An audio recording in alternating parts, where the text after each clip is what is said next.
দিলীপ আছেন দিলীপেই। তৃণমূলেরকে হুঁশিয়ারি দিলীপ ঘোষের, চোখ দেখালে চোখ দেখাবো, লাঠি দেখালে লাঠি দেখাবো, হামলার বদলে হামলা হবে, হুঁশিয়ারি বর্তমান দুর্গাপুরে বিজেপি প্রার্থীর।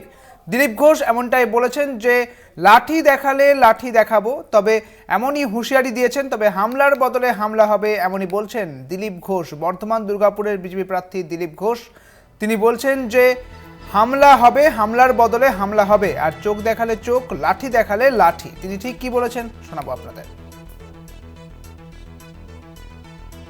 আমাদের উপরে হামলা হলে আমরা হামলা করেই উত্তর দেবো, এটা পরিষ্কার বলেছে দিলীপ ঘোষ। অন্য কে কি করবে জানি না, আমি এসে গেছি। চোখ দেখালে আমরা চোখ দেখাবো, লাঠি দেখালে লাঠি দেখাবো, হামলার বদলে হামলা হবে। আর যদি ওরা 13 তারিখ অবধি ভদ্রলোকের মতো না থাকে, আমি তো থাকবো 5 বছর, তারপরে হিসাব। আমাদের সঙ্গে রয়েছেন আমাদের প্রতিনিধি চন্দন সেনগুপ্ত। চন্দন, কেন এমন বললেন দিলীপ ঘোষ? প্রতিদিনের মতন আজকে সকালবেলা, রবিবার সকালবেলায় বর্ধমানের সাধনপুরে হাই স্কুলের মাঠে প্রাতঃ ভ্রমণ সেরে জনসংযোগ সারেন। তারপর রোজগার মতন চাচক অনুষ্ঠানে হাজির হন এবং তিনি সাংবাদিকদের মুখোমুখি হয়। সাংবাদিকরা প্রশ্ন করেন যে গতকাল দুর্গাপুরে একটি ঘটনা ঘটে, যেখানে দেখা যায় বা শোনা যায় যে বিজেপি যে পার্টি অফিস আছে, সেই পার্টি অফিসে তৃণমূল আশ্রিত দুষ্কৃতীরা ভাঙচুর চালায় এবং পাশাপাশি তৃণমূলের একটি অফিস আছে, সেখানে বিজেপির কর্মীরা সেখানে ভাঙচুর চালায়। এর পরিপ্রেক্ষিতে উত্তর দিতে গিয়ে দিলীপ ঘোষ বলেন যে মারের বদলে পাল্টা মার এবং হামলা হলে হামলা হবে, চোখ দেখালে চোখ দেখাবো, লাঠি দেখালে লাঠি দেখাবো। আমি দিলীপ ঘোষ, এখানে আমি 5 বছর থাকবো। ঠিক এইভাবেই কিন্তু সাংবাদিকদের প্রশ্নের উত্তর দিলেন। অর্থাৎ তিনি বোঝাতে চাইলেন যে ঘটনা ঘটছে সেই ঘটনার আর পুনরাবৃত্তি তিনি করতে দেবে না। তিনি বলছেন যে যদি তার উপর বা তার দলের উপর, তার কর্মীর উপর হামলা হয়, যদি কোনো কেউ গালিগালাজ করে, তার প্রতিরোধ তিনি গড়ে তুলবেন, এমনটাই তিনি আজকে মন্তব্য করেন। এবং এই তার মন্তব্য ঘিরে কিন্তু রাজনৈতিক মহলে ইতিমধ্যে একটা চর্চা শুরু হয়েছে। একদমই ধন্যবাদ চন্দন তোমাকে। আমাদের সঙ্গে ছিলেন আমাদের প্রতিনিধি চন্দন সেনগুপ্ত।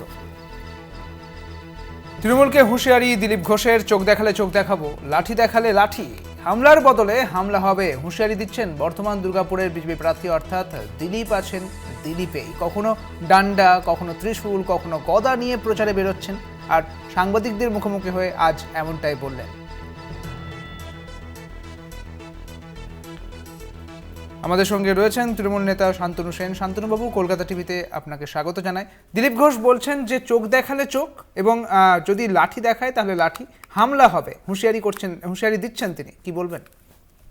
দেখুন, একদিকে নিজের দলে কোণঠাসা হওয়ার কারণে মানসিক হতাশা, অন্যদিকে প্রচুর ভোটে হারের ভয়, সবকিছু মিলে দিলীপ ঘোষ আছেন দিলীপ ঘোষেই তার কারণ। এই ধরনের কথা তিনি তো প্রথম নয়।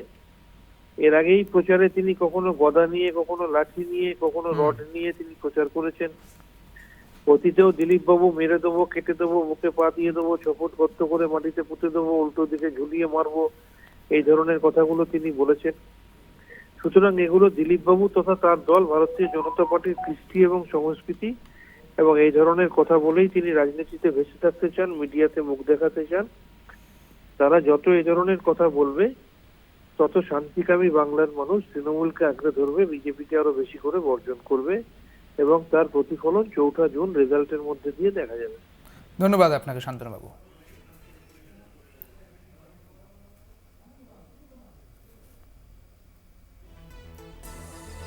চোখ দেখালে চোখ দেখাবো, লাঠি দেখালে লাঠি, এবং হুঁশিয়ারি দিলেন দিলীপ ঘোষ। দিলীপ ঘোষ এমনটাই বলছেন। এর আগেও দিলীপ ঘোষকে বারবার একেবারে নিজের ছন্দে থাকতে দেখা গিয়েছে বর্তমান দুর্গাপুরের বিজেপি প্রার্থী দিলীপ ঘোষ, এবং এই দিলীপ ঘোষই আজ এমনটা বলছেন। তৃণমূলকে হুঁশিয়ারি দিচ্ছেন দিলীপ ঘোষ।